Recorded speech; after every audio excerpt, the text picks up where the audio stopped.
680 शिक्षकांना अटक होणार?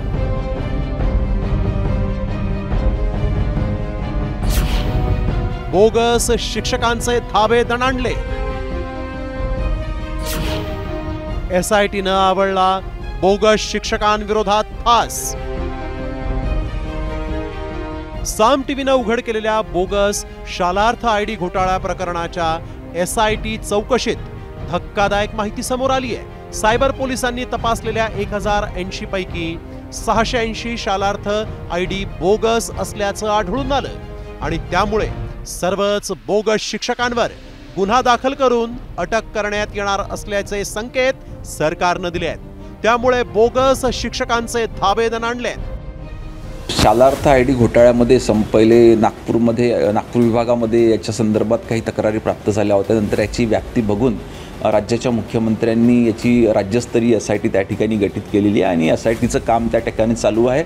ज्या कोणी चुकीचं कृत्य त्या ठिकाणी केलं असेल तर त्यांच्यावर कारवाई करण्यात येईल. सरकारनं बोगस शालार्थ ID बनवलेल्या शिक्षकांना अटक करण्याचे संकेत दिले असले तरी हा घोटाळा कसा उघड झाला त्याची मोडस ऑपरेंडीच साम टीव्हीनं उघड केली.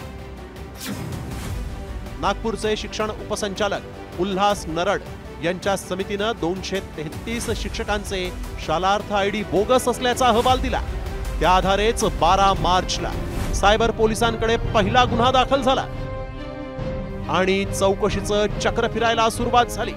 या प्रकरणात SITनं निलेश वाघमारेला अटक केली आणि SITनं आणखीन चौकशी केली. यात सायबर पोलिसांनी 1080 शालार्थ IDंची तपासणी केली. त्यापैकी तब्बल 680 शालार्थ ID बोगस असल्याचं आढळून आलं. या प्रकरणी आतापर्यंत शिक्षण अधिकारी, मुख्याध्यापक आणि कर्मचाऱ्यांना अटक करण्यात आली.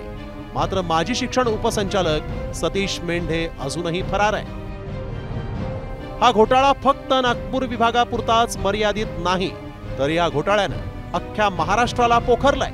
त्यामुळे फक्त 1080 शालार्थ IDंपैकी 680 बोगस ID आढळले असतील तर राज्यभरात शालार्थ IDच्या माध्यमातून किती बोगस शिक्षक असतील याची कल्पनाच न केलेली बरी.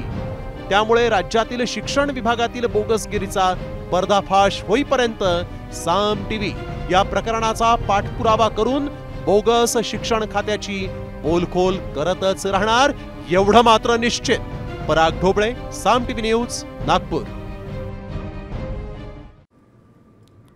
आता isakal.com आहे देशातील नंबर 1 ची मराठी न्यूज वेबसाईट. प्रत्येक अपडेटसाठी isakal.com ला नक्की भेट द्या.